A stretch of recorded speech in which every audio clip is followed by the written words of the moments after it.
जय हिंद।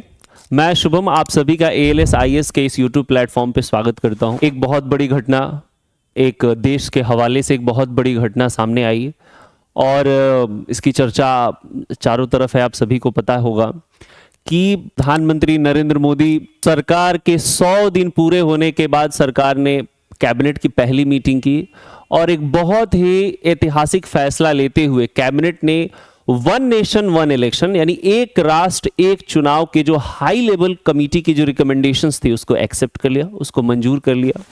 आप लोगों को बताते चले कि पिछले साल यानी कि 2023 में भारत के पूर्व राष्ट्रपति माननीय रामनाथ कोविंद जी की अध्यक्षता में गठित एक राष्ट्र एक चुनाव उच्च स्तरीय कमेटी यानी one nation one election high level committee की जो गठन हुई थी उसने रिकमेंड किया था एक राष्ट्र एक चुनाव के अंतर्गत लोकसभा और राज्य विधानसभाओं का चुनाव करवाने की बात कही थी और साथ ही स्थानीय निकायों के चुनाव की भी उसने बात कही थी, जैसे कि पंचायत के चुनाव हो गए या फिर म्युनिसिपैलिटीज वगैरह की जो चुनाव हो गए, इन सबको एक राष्ट्र एक चुनाव के अंतर्गत इनको कराने की बात कही गई थी। और उसी रिकमेंडेशंस को फाइनली भारत सरकार की कैबिनेट की जो मीटिंग हुई उस कैबिनेट ने उसको एक्सेप्ट करते हुए कहा कि अब हम एक राष्ट्र एक चुनाव जो रिकमेंडेशंस था रामनाथ कोविंद जी की अध्यक्षता में जो कमेटी की उसको कराने के लिए हम लोग इस पे अपनी सहमति देते हैं। उसके हवाले से बहुत सारी बातें आई, आप लोगों को पता होगा मंत्री जो अश्विनी वैष्णव है उन्होंने भी बहुत सारी बातें कही। हालांकि हम पहले चर्चा कर लेते हैं एक राष्ट्र एक चुनाव के इतिहास के बारे में कि क्या भारत में इससे पहले एक राष्ट्र एक चुनाव कभी हुआ है क्या। तो मैं आपको बता दूं कि आजादी के बाद 3 इलेक्शंस हुए, 1952 का चुनाव, 1957 का चुनाव और 1962 का। इन तीनों में 1952, 57 और 1962 में लोकसभा और राज्य की विधानसभाओं के चुनाव एक साथ हुए हैं। उसके बाद मामला गड़बड़ हो गया, चूंकि इतनी राजनीतिक अस्थिरता रही, राज्य विधानसभाओं का समय से पूर्व ही विघटन हो गया, कई बार ऐसा हुआ और क्षेत्रीय मुद्दों के समाधान के लिए अलग अलग चुनाव कराने की जो आवश्यकता है, ये विभिन्न कारण बने और जिसकी वजह से जो परंपरा थी एक राष्ट्र एक चुनाव कराने की वो प्रथा धीरे धीरे समाप्त हो गई। अब आपके मन में सवाल ये आ रहा होगा कि आखिर सरकार इसे कैसे इंप्लीमेंट करेगी, एक राष्ट्र एक चुनाव को सरकार इंप्लीमेंट कैसे करेगी, ये बहुत बड़ा सवाल है। तो देखिए, सरकार इसको 2 फेज में इंप्लीमेंट करने जा रही है। सरकार के हवाले से जो बातें आ रही हैं कि इसको 2 फेज में इंप्लीमेंट कराया जाएगा। पहले फेज में लोकसभा और विधानसभा का चुनाव एक साथ कराया जाएगा। अभी जो आने वाला चुनाव होगा 2029 में, उसमें लोकसभा और विधानसभा के चुनाव को पहले एक साथ करवाया जाएगा। उसके बाद सेकेंड फेज में आम चुनाव के 100 दिन के बाद जो स्थानीय निकायों के जो चुनाव होंगे, म्युनिसिपैलिटीज का इलेक्शन हो या फिर पंचायत का इलेक्शन हो, ये सबको उसको भी करवा दिया जाएगा इसी के तहत। और एक कॉमन इलेक्टोरल रोल की आवश्यकता पड़ेगी इसके लिए। कॉमन इलेक्टोरल रोल क्या होगा, जैसे आप लोगों को पता होगा कि जब लोकसभा का चुनाव होता है, विधानसभा का चुनाव होता है, तो वोटर आईडी कार्ड बनता है, उसके तहत वोटर लिस्ट में आप लोग का नाम जुड़ता है, वो अलग होता है। जब स्थानीय चुनाव होता है, जब पंचायत का चुनाव होता है, तो उस समय अलग तरीके से आपका वोटर लिस्ट में नाम उस समय जोड़ा जाता है, उसको देखा जाता है, वो नहीं होगा। अब एक वोटर एक कॉमन इलेक्टोरल रोल होगा, वो पूरी तरह से पूरे देश में लागू होगा। जो लोकसभा विधानसभा और जितने भी तरह के स्थानीय चुनाव होंगे उन सब के लिए एक कॉमन इलेक्टोरल रोल की आवश्यकता होगी। साथ में इसके लिए सरकार ने कहा है कि इसके लिए पूरे देश में इसकी चर्चा होगी, पूरे देश में इसकी चर्चा कराई जाएगी कि हाँ भाई इसके बारे में लोग अवेयर हों, इसके बारे में जाने। और एक इंप्लीमेंटेशन ग्रुप भी बनाया जाएगा इसके लिए, ताकि वो इंप्लीमेंटेशन ग्रुप इस पे चर्चा कर सके कि इसको कैसे इंप्लीमेंट किया जाएगा।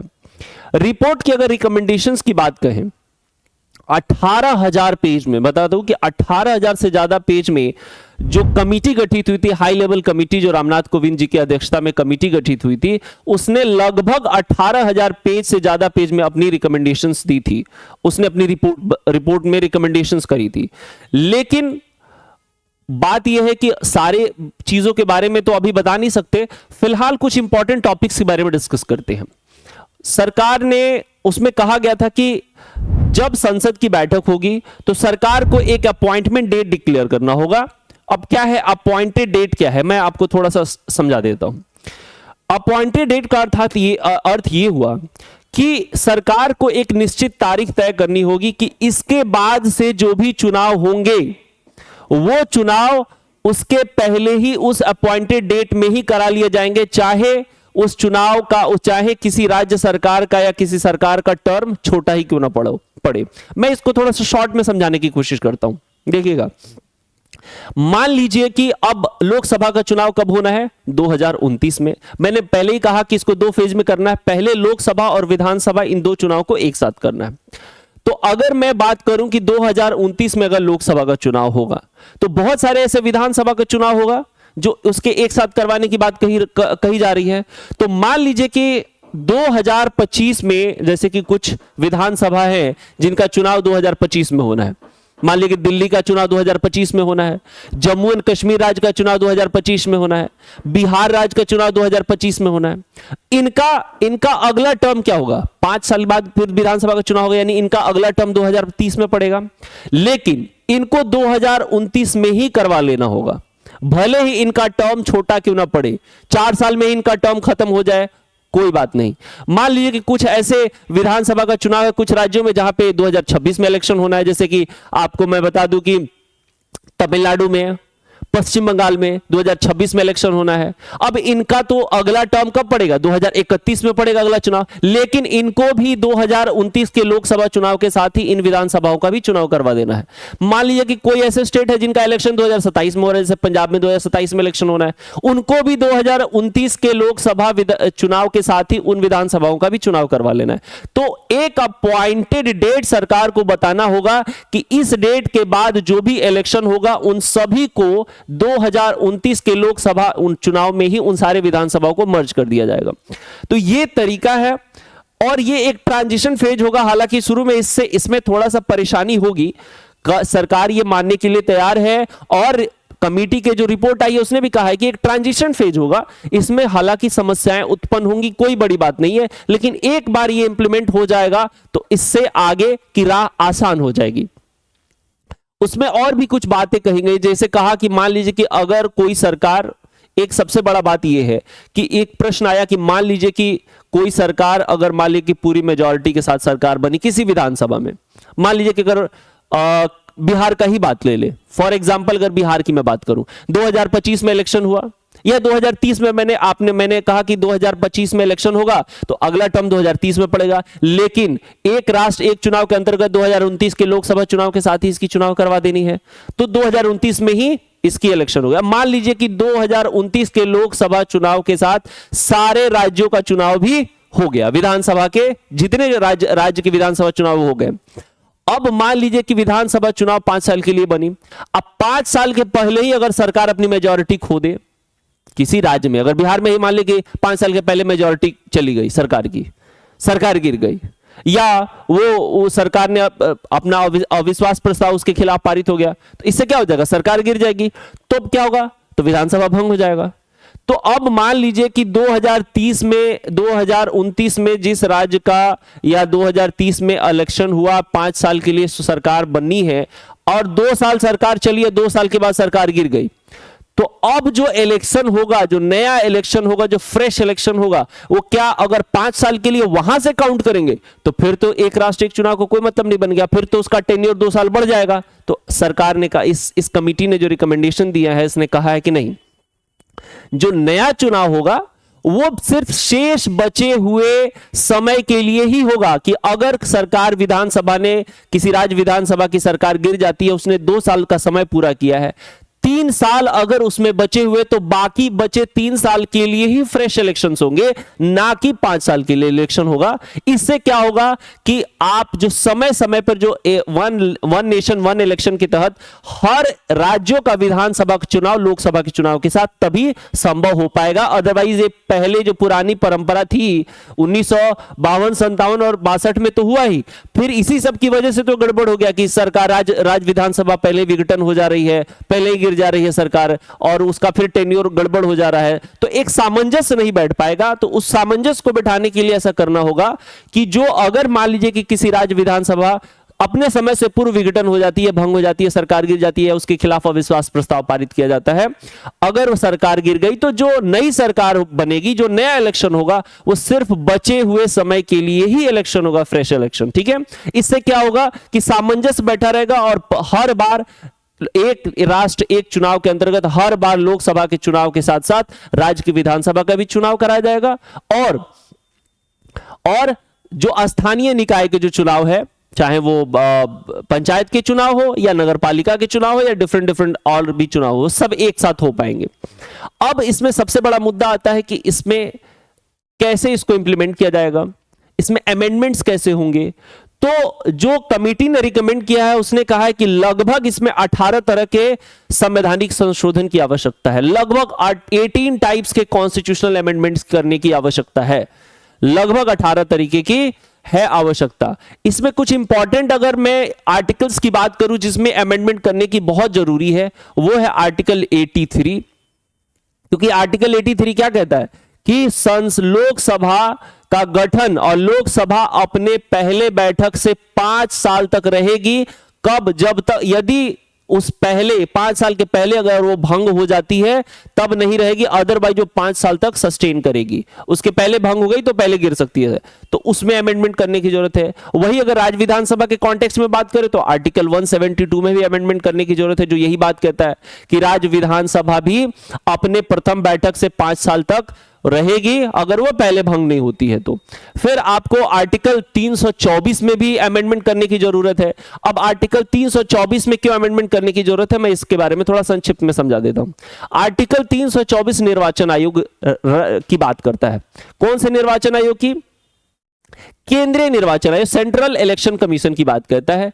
जो इलेक्शन कमीशन है जिसका काम क्या होता है कि लोकसभा का चुनाव कराना, विधानसभा का चुनाव कराना, राष्ट्रपति का चुनाव कराना, उपराष्ट्रपति, ये सब चुनाव कराने की जिम्मेवारी केंद्रीय चुनाव आयोग की होती है, जिसकी चर्चा आर्टिकल 324 में है। लेकिन अभी मैंने आपको बताया कि जब हम एक राष्ट्र एक चुनाव की बात करते हैं तो इसमें लोकसभा के चुनाव, विधानसभा की चुनाव तो एक साथ करानी है, साथ में स्थानीय निकायों की भी चुनाव यानी पंचायती राज और म्युनिसिपैलिटीज वगैरह की चुनाव भी एक साथ करवानी है। और आपको पता होगा कि जो स्थानीय निकायों के चुनाव है वो केंद्रीय चुनाव आयोग के जिम्मे नहीं होता है, उसका जिम्मा किसके पास होता है? स्थानीय निकायों का चुनाव कराने की जिम्मेवारी राज्य चुनाव आयोग के पास होता है, ये राज्य सरकार की ड्यूटी होती है। लेकिन जब एक राष्ट्र एक चुनाव की बात अगर आप कर रहे हैं तो एक चुनाव आयोग होगा जो सारे चुनाव को कंडक्ट करेगा, यानी यहां पे राज्य चुनाव आयोग का जो महत्व है वो समाप्त हो जाता है, राज्य चुनाव आयोग का कार्य समाप्त हो जाता है। तो इसलिए आर्टिकल 324 में अमेंडमेंट करने की आवश्यकता है। साथ में आर्टिकल 356 जो राष्ट्रपति शासन लगाने से संबंधित है राज्यों में, इसमें भी अमेंडमेंट करना पड़ेगा, क्योंकि राष्ट्रपति शासन लगता है तो आपको पता है कि सरकार कुछ दिन के लिए गिर जाती है, और सरकार गिर जाती है, राष्ट्रपति शासन, फिर नया राष्ट्रपति शासन हटता है, फिर नए तरीके से उसमें इलेक्शन होता है, फिर फ्रेश इलेक्शन होता है, तो फिर उसका टर्म उस हिसाब से डिसाइड होता है। तो उसमें भी आपको अमेंडमेंट करने की आवश्यकता है। साथ में लोक प्रतिनिधित्व अधिनियम 1951 में भी अमेंडमेंट करने की आवश्यकता होगी। अब जो है, जो रिकमेंडेशंस कही गई है उस रिकमेंडेशंस के हिसाब से जो इसमें अमेंडमेंट्स होंगे 2 फेज में होंगे। पहले फेज में कहा गया है कि 15 लगभग अमेंडमेंट होंगे। उसमें सबसे पहला अमेंडमेंट होगा कि आर्टिकल 82A को इंट्रोड्यूस किया जाएगा। आर्टिकल 82A को उसमें क्या किया जाएगा? इंट्रोड्यूस किया जाएगा, इंसर्ट किया जाएगा संविधान में, वो जरूरी है।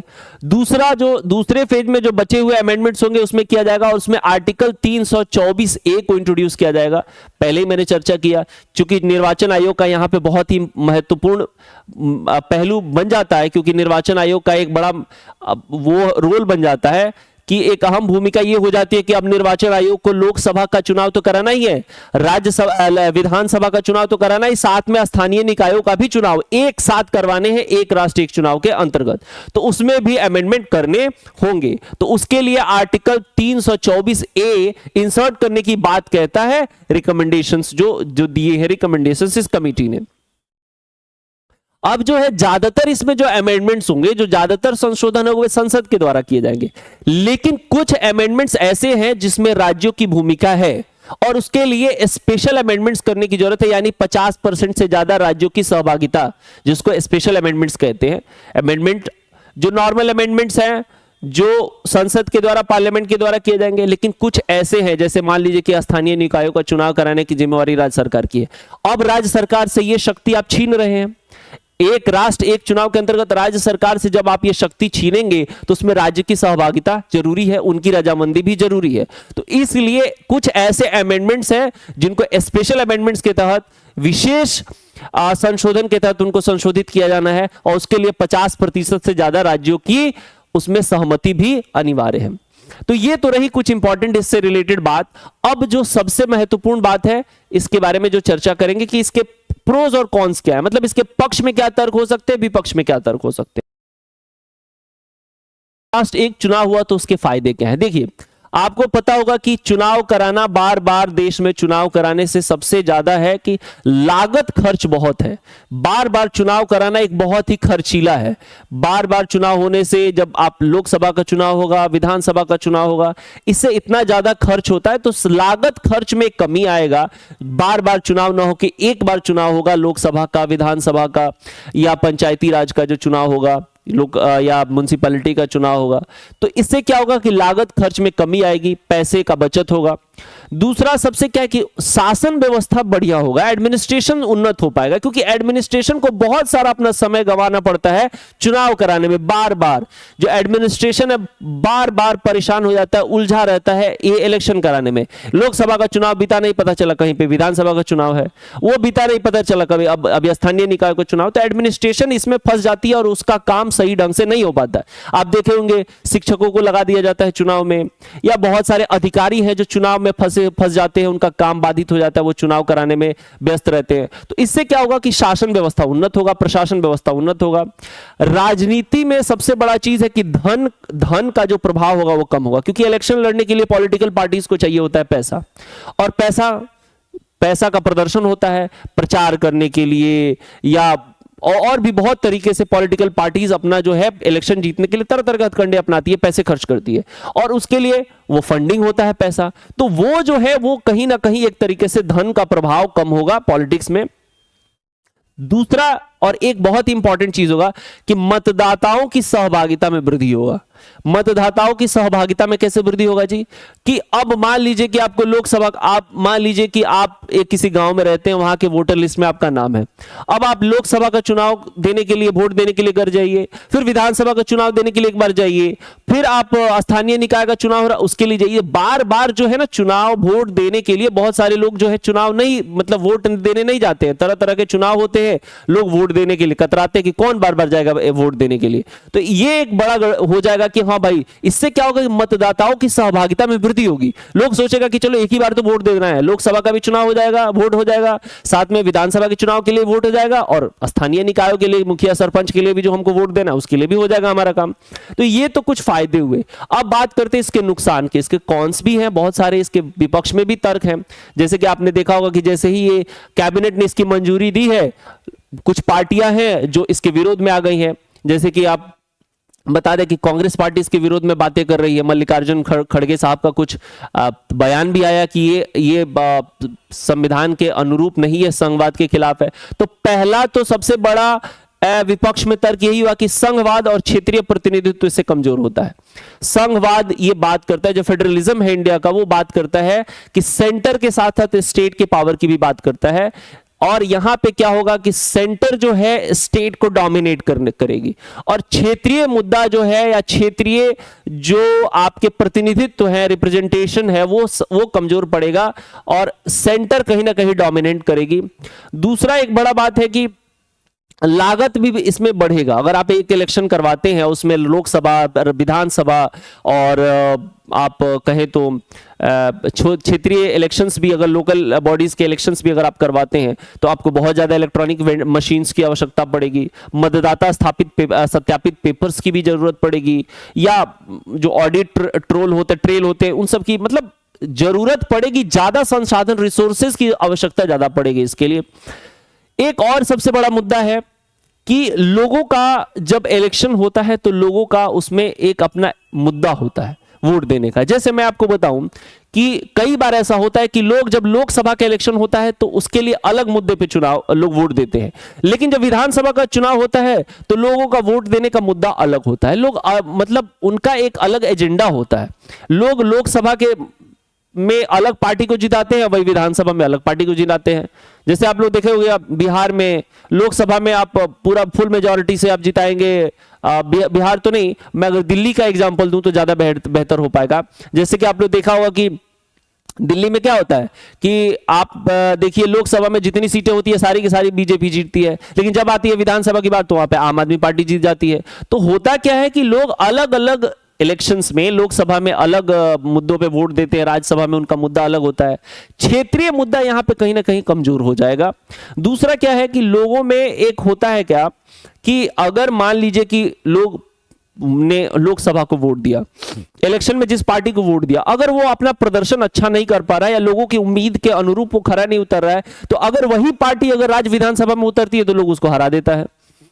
ये बताने के लिए कि देखिए आपने अच्छा काम नहीं किया, तो उससे क्या होता है कि केंद्रीय सरकार को भी ये एक बहुत बड़ा मैसेज मिलता है कि कहीं ना कहीं मेरे काम से लोग खुश नहीं है, इसीलिए हमको राज्य विधानसभा के चुनाव में हरा दिया। तो इससे ये हो जाएगा कि हाँ भाई ये पक्ष जो है कमजोर पड़ जाएगा। तो कुछ इसके कॉन्स भी है, प्रोज तो है ही, इसके ज्यादा फायदे ही हैं देखा जाए, लेकिन इसके विपक्ष में भी जो तर्क हैं वो भी कहीं ना कहीं वैलिड है। तो ये रहे कुछ इंपॉर्टेंट फैक्ट्स थे, कुछ इंपॉर्टेंट बातें थी जो एक राष्ट्र एक चुनाव के अंतर्गत मुझे आपसे बतानी थी। उम्मीद है कि आपको ये वीडियो अच्छा लगा होगा। अगर वीडियो अच्छा लगे तो आप इसको शेयर करिए, सब्सक्राइब कीजिए, लाइक कीजिए। मिलते हैं अगले वीडियो के साथ कुछ ऐसे ही रोचक वीडियोस के साथ। तब तक के लिए धन्यवाद।